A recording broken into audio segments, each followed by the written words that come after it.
The heart is not a machine. It is not simply a pump that moves blood from one end of the body to the other. In ancient teachings, the heart was never viewed in isolation from the rest of the human experience. It was the garden of our being, the place where emotions, thoughts, breath, and even spirit rooted themselves. Like a garden, it responds to what you plant in it. You see, a garden never lies. If you plant bitterness, resentment, fast food, and stress into it, thorns and weeds will grow. But if you sow nourishment, calm breath, warmth, and intentional silence, the garden returns to its natural state of harmony. The ancient masters would sit with a bowl of simple warm food and eat without speaking a single word. Not because they were silent by rule, but because they understood that silence allows you to digest not just the food, but also your thoughts. In that silence, you begin to recognize what your heart has been carrying. A heavy heart, just like heavy soil, cannot grow anything fresh. It must first be turned over, loosened, and given sunlight, the sunlight of intention, gratitude, and awareness. Healing the heart, therefore, is not only about medication or diagnosis. It is about tending to the soil. And what is the soil of the heart? It is made of your daily choices, what you eat, how you speak, what you hold on to, and most importantly, what you release. The heart cannot bloom when it is burdened. No flower grows under the weight of anger. No peace can take root in the middle of chaos. That is why food, especially ancient foods that carry warmth and purity, become tools of healing. They do not fight the body, they collaborate with it. They do not challenge the heart, they soften it. In this way, every meal becomes an act of gardening. Each choice is a seed. And slowly over time, the heart begins to open again, the flowers return, the breath deepens, and what was once pain becomes potential. This is the beginning of healing, not as a cure, but as a return to balance. There is an ancient saying, the body is the river and food is the bridge. What this means is that your body is in constant motion, cells flowing, blood moving, energy rising and falling like the tides. And the food you consume is not just there for taste or habit. It builds the bridge between your internal world and the natural world around you. When you eat something alive, clean and energetically balanced, you are not just feeding the stomach, you are allowing nature to meet your bloodstream. This is why in ancient traditions, the foods used for heart healing were never synthetic, never artificial, never rushed. They came from the earth, touched by the sun, carried with purpose, and prepared with attention. Fermented garlic was one such example. Its powerful aroma and deep heat penetrated not only the body's coldness, but also stagnation in the heart. It was known to purify blood, enhance circulation, and awaken warmth in places where there was numbness. Lotus root, long considered sacred in many cultures, was prized not only for its taste but for its symbolism. A plant that grows from the mud, yet rises to bloom in perfect purity, just like the heart that has been through pain, yet chooses peace. It was often included in healing broths and slow-cooked soups to remind the body that healing is not instant. It takes time, depth, and patience. Red dates, small but potent, carried a sweetness that didn't overwhelm but nourished gently. In ancient medicine, these dates were used not only for anemia or fatigue, but for emotional depletion. They were said to calm the spirit, strengthen the blood, and ease the emotional tightness stored in the chest. So you see, the foods chosen in ancient times were not accidental. They were purposeful, rooted in observation, trial, and spiritual understanding. There was an art in knowing which food to eat when and why. Today, we often eat out of boredom, craving, or impulse. We forget that every bite is either a bridge or a blockage.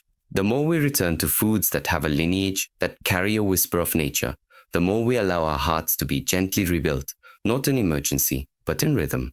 Taste in ancient medicine was never just about flavor. It was about message. Every taste was a signal from nature to the body, designed to inform, balance, and guide us. But in the modern world, the language of taste has been hijacked. Sugar is everywhere, salt is exaggerated, and true bitterness, the most healing of all, is almost gone from the average plate. Bitter foods were seen as essential for heart health, not because they were delicious, but because they opened pathways. They cleared what was congested. They scraped away what was sticky and heavy. Think of bitter melon, dark leafy greens, or artichokes. These foods clean the liver, cleanse the blood, and create space for lightness in the heart. And it is this lightness that is the beginning of emotional freedom. Sour too has its place. It grounds the body, focuses the mind, and awakens the appetite for life. But it must be used carefully, like medicine. Fermented foods, from ancient miso to naturally pickled vegetables, bring this taste into balance. They don't shock the system. They awaken it gently, like morning light through a paper window. Then there is the red color, so often associated with fire, life, and the heart itself. Red foods like pomegranate, beetroot, goji berries, all ancient gifts, are deeply nourishing to the blood. They bring strength to what is weak. They carry warmth to where the cold has settled. In Eastern wisdom, these foods are often consumed in the cooler seasons to maintain internal fire and protect the heart from emotional frost. But again, it is not just the food, it is the understanding behind it. The awareness that your body speaks a language, and that language is taste. When you crave sweet, it may not be hunger, it may be sadness. When you crave salt, it may not be flavor, it may be exhaustion. The wise do not suppress cravings. They listen, decode, and respond with intelligence. This is the ancient way, to eat in harmony with the body's needs, not in conflict with its imbalances. In ancient traditions, eating was never just an act of survival. It was a ritual, a moment of deep presence. Before a single bite was taken, the body was still, the mind quiet, the space respected. What a scope. You see, they understood something that many have forgotten. Digestion begins before the food even touches your tongue. It begins with intention, with stillness, with gratitude. When you rush through a meal, speaking, scrolling, swallowing without chewing, the body registers chaos. The heart absorbs this haste, and over time it begins to harden, protect, close itself. But when you sit with your food without distraction and breathe, something shifts. The nervous system calms, the heart rate steadies, the stomach relaxes.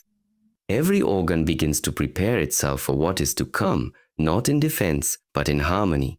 Chewing slowly, you start to taste more, not just the food, but also the quality of your life. You begin to notice how often you eat, not because of hunger, but because of habit. Not because your body needs it, but because your heart is reaching for something it cannot name. Eating in silence is a form of medicine. It allows emotions to rise gently to the surface. It gives space for old thoughts to dissolve. It teaches patience, humility, and presence. Gratitude, too, is not just a polite thought before a meal. It is an energetic shift. When you express gratitude, your body receives food differently. It stops bracing itself. It softens, it trusts, and in this trust, healing becomes possible. There were elders who would bow slightly before their first bite, not to perform, not out of habit, but because they saw the food as a living thing, something that once grew, moved, breathed. Now, it was offering itself a nourishment. To eat with reverence is to remember that life is interconnected, that every piece of food carries a story, that healing is not just about what enters the body, but the energy with which it enters. And so if you seek to heal the heart, begin with how you eat. Slow down, breathe, chew fully, put the screen away, offer thanks, let the meal become sacred again. Let it become a mirror, not of what you want, but of what you need. In that silence, in that simplicity, the heart remembers what it means to feel safe. And where there's safety, there is healing. The modern world speaks of heart health as if it is only a matter of numbers, cholesterol, blood pressure, heart rate variability. But the ancients saw deeper. They understood that the heart does not just store blood, it stores memory. It holds the echoes of every joy, every wound, every moment of grief that was not expressed. The heart is like a vessel, and when it is full of unprocessed emotion, even the best food cannot nourish it fully. It must be cleared, gently, intentionally, and this is where the wisdom of ancient foods comes in. There were certain ingredients used not only for the body, but for the soul. Saffron, for example, was known for more than its golden hue. It was revered for its ability to lift heaviness from the spirit.